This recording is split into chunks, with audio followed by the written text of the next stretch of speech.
Newgen chemicals आज के time पे 200 प्लस के पी पे ट्रेड कर रहा है। एमटाटेक भी आपको 200 प्लस के ही पी पे ट्रेड कर रहा है। पर मैं न्यूजेन केमिकल्स को लेके पॉजिटिव क्यों बोलता हूँ एंड एमटाटेक को लेके नेगेटिव क्यों बोलता हूँ, ये मेरे एक व्यूअर ने, एक्चुअली 2-3 व्यूअर ने ये सवाल किया है एंड मैं डिटेल एक वीडियो बनाना चाहता हूँ बस इसी को लेके। तो यहाँ पे सीन क्या है समझो। कभी कभी पी रेशियो सिर्फ इस वजह ज़्यादा दिखता है, क्योंकि किसी कंपनी का मार्जिन डिक्लाइन कर रहा होता है एंड आपको रेवेन्यू बढ़ नहीं रहा होता है। तो होता क्या है, अगर मार्जिन डिक्लाइन कर रहा है, रेवेन्यू बढ़ नहीं रहा है, तो आपका प्रॉफिट क्या होगा, डिक्लाइन करेगा। एंड प्रॉफिट डिक्लाइन करेगा तो आपका क्या होगा, ईपीएस घटेगा। ईपीएस घटेगा तो आपका पी रेशियो ऊपर जाएगा। तो ये चीज़ हो रहा है न्यूजेन केमिकल्स के केस में आज के टाइम पे कि उनका प्रॉफिट नहीं बढ़ रहा है, ठीक है, प्रॉफिट डिक्लाइन कर रहा है, जिसकी वजह से उनका आपको ईपीएस बढ़ रहा है। ईपीएस बढ़ेगा तो जाहिर सा बात है आपको पी रेशियो घटेगा। तो यही सेम चीज़ एमटाटेक के साथ आज के 2 साल पहले हो रहा था कि उनका नंबर्स अच्छा नहीं आ रहा था, मार्जिन डिक्लाइन कर रहा था, रेवेन्यू भी नहीं बढ़ रहा था, जिस वजह से उनका आपको पी रेशियो बहुत ऊपर दिख रहा था। उसका पी रेशियो आपको रेयरली कभी दिखेगा 100 के नीचे।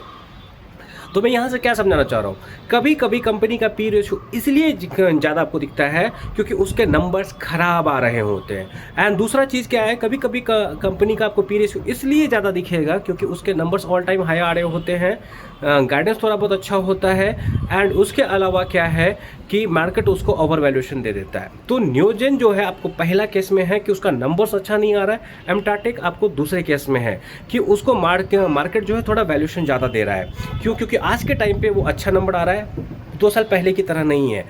आई होप कि आपको ये चीज़ समझ में आया होगा। अगेन एक चीज़ बता देता हूँ, एमटाटेक में विजिबिलिटी देखो, अगर देखो बड़ा वैल्यूएशन खराब चीज़ नहीं है, अगर विजिबिलिटी दिख रहा है, अगर मान लो किसी कंपनी का 200 का पी रेशियो आपको मिल रहा है ना मार्केट से, अगर वो कंपनी 150% के भी सीआर से ग्रो कर सके ना, क्या ये इम्पॉसिबल है? नहीं, इम्पॉसिबल नहीं है। कंपनी 3-3 साल में 10 गुना भी करती है प्रॉफिट को।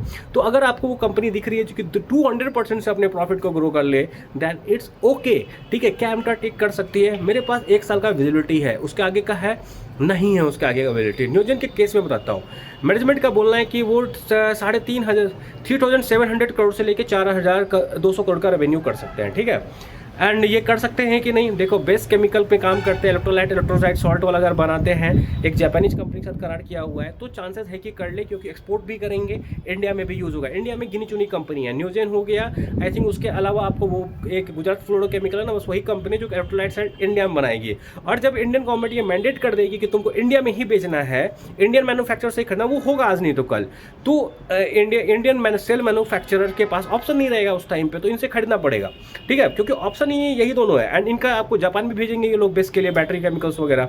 तो अगर वो 4,000 करोड़ का रेवेन्यू करते हैं तो रेवेन्यू में टिक आएगा अगले 3 साल में 5x का, ठीक है। एंड मैनेजमेंट का क्या बोलना है कि हमारा मार्जिन 16 से 20% के बीच में रहेगा, डिपेंडिंग करेगा लिथियम प्राइस से एंड बेस बिजनेस से पे डिपेंड करेगा। रख लो 18% का भी अगर मार्जिन रहता है तो 2% का मार्जिन टिक मिलेगा, ऑपरेटिंग लिवरेज मिलेगा। तो जो यहाँ पे आपको दिख रहा है ना कि 4 गुना 4.5 गुना इनका आपको रेवेन्यू होगा, वो एक्चुअली में 4 गुना जो रेवेन्यू होगा वो एक्चुअली में प्रॉफिट होते होते 7-8x हो जाता है। एंड 7-8x प्रॉफिट होने का 3 साल का मतलब है कि may be it can grow at A CAGR of 200% also, ठीक है। तो ऐसा हो सकता है कि उसको उस वक्त उसी पे ट्रेड करवाए, उसी वैल्यूएशन पे ट्रेड करवाया जाए एंड कंस्टेंटली मतलब शेयर प्राइस को इंक्रीज कराया जाए। उससे भी बड़ा क्या बात मैंने बोला था जब ये वीडियो बनाया था कि देखो न्यूजेन केमिकल्स का FY26 से FY27 तक अच्छा पुश आ सकता है। आप जाके मेरा न्यूजेन केमिकल्स का डीप डाइव देखो तो मैंने वहाँ पे क्या बताया था, FY26 और FY27 चांसेस है कि अपना ये प्रॉफिट को 3x कर दे, ठीक है। फिर 27 से 28 में भी थोड़ा इनके लिए म्यूटेड हो सकता है, तो उतना ज़्यादा जंप नहीं आएगा, 40-50% का प्रॉफिट लेवल पे जंप आएगा। लेकिन 28 to 29 again will be 3-4x for them. ऐसा हो सकता है, चांसेस बहुत हाई है, ऐसा मुझे डेटा सजेस्ट करता है। डिटेल वीडियो में देख लेना। दिस इज वाई आई से कि Newgen can grow at a CAGR of something around 170-180% if everything goes well for that company. सारे उसके डील्स वगैरह अच्छे आते हैं, प्लांट ऑपरेशन सही टाइम पे आ जाते हैं, और वो विजिबिलिटी मुझे 3 साल का दिखता है। 3 साल तक अगर कोई कंपनी अपना प्रॉफिट को 10 गुना कर दे, अब 200 के PVP पे ट्रेड करे, इसका मतलब क्या है, फॉरवर्ड की कितना बनता है उसका, 20 का बनता है। तो फॉरवर्ड पी अगर उसका रेटिंग भी हो जाए उस वक्त 40-50 के पी पे ट्रेड करे तो 2.5-3 गुना का पोटेंशियल एटलीस्ट है। लेकिन मार्केट ऐसे ऑपरेट नहीं करती है। अगर उसका प्रॉफिट इंक्रीज होता रहेगा तो मार्केट उसको रिवार्ड करेगी, एक टाइम पास को ओवर वैल्यू बना देगी रिवार्ड कर करके, and then people will exit from there, ठीक है। तो आपको ट्रैक करते रहना है। और ऐसा तो नहीं है कि बेस आपको FY29 में खत्म हो जाएगा, FY29 के बाद भी बेस रहेगा। एमटार टेक के केस में सीन क्या है कि इनका एक तो बिजनेस ना एक ब्लूम एनर्जी करके कंपनी है, उसके दम पे बहुत ज़्यादा है, मतलब ब्लूम एनर्जी डिपेंडेंट है, ये बात समझो। ब्लूम एनर्जी से इनका बहुत बिजनेस, ऐसा नहीं कि ब्लूम एनर्जी का बिजनेस खत्म हो जाएगा, लेकिन वाट इफ ब्लूम एनर्जी कभी डिसाइड किया कि नहीं हमको चीपर ऑप्शन मिल रहा है, अगेन ये भी बहुत डिफिकल्ट है। लेकिन ब्लूम एनर्जी डिपेंडेंट है, 200 के पीई पे ट्रेड कर रही है। लेकिन क्या यहाँ से ये अगले 2-3 साल 100% के सीआर से ग्रो कर सकती है? बिगर क्वेश्चन इज दिस, क्या यहाँ से ये 100% के सीआर से अगले 2-3 साल ग्रो कर सकते हैं? 100 नहीं, 150 समझ लो। अगर 200 के पी रेशियो को इसको सस्टेन करना है कंटिन्यूसली, तो इसको 150% के सीआर से ग्रो करना पड़ेगा। ये विजिबिलिटी दिखता है अगले 3 साल के लिए? मुझे 1 साल के लिए बस दिखता है ऑनेस्टली। दिस इज वाई आई से कि एमटार टेक पे मैं उतना बुलिश नहीं हूँ, मैं बुलिश हुई नहीं, सिंपल सी बात है। एमटार टेक को लेने का सही टाइम 1600 पे था, जो न्यूजन को लेने का कुछ टाइम पहले था, ठीक है। तो यही होता है कि आपको आगे का बिजनेस समझना पड़ेगा कि क्या होता है। देखो न्यूजन का एक भी क्वार्टर का रिजल्ट अच्छा नहीं, Q4 का भी रिजल्ट अच्छा नहीं था, Q1 में भी ना आए, लेकिन न्यूजन को धीरे धीरे हो सकता है कि ऊपर लेके जाए मार्केट, बिकॉज मार्केट नो कि कुछ टाइम के बाद इनका रिजल्ट अच्छा आने वाला है। मार्केट हमेशा भविष्य में जीता है, यही आप लोगों को समझाना चाहता हूँ मैं बार बार कि मार्केट ना भविष्य में देखता है कि अगर ये कंपनी अगले 3 साल में अपने प्रॉफिट को 8 गुना कर सकती है तो दिस इज माई कंपनी, क्योंकि इसका वैल्यूएशन धीरे धीरे सुधर जाएगा ना। जैसे जैसे क्या होगा कि जैसे जैसे उसका प्रॉफिट बढ़ेगा, मान लो प्रॉफिट ये 3x कर लेते हैं इस साल, क्योंकि मार्जिन इंक्रीज होगा, रेवेन्यू इंक्रीज होगा।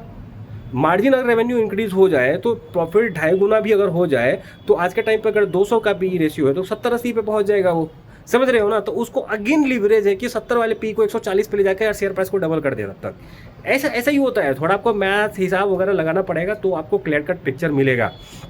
आई होप कि आपको मेरा ये वीडियो अच्छा लगा हो। Again not a buy sell recommendation, जिसमें थॉट प्रोसेस बचा रहा हूँ, किस वजह से मैंने बोला था न्यूजन मुझे अच्छी डील लगती है। एक बार एक सिंपल समराइज कर देता हूँ।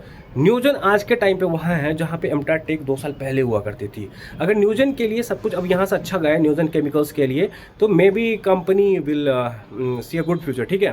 Again not a buy sell recommendation, अपना एनालिसिस करो। एमटार टेक पे भी वीडियो मिल जाएगा मेरा, न्यूजन केमिकल्स पे मिल जाएगा, दोनों को देखो एंड बेस्ड ऑन दैट अपना डिसीजन लो।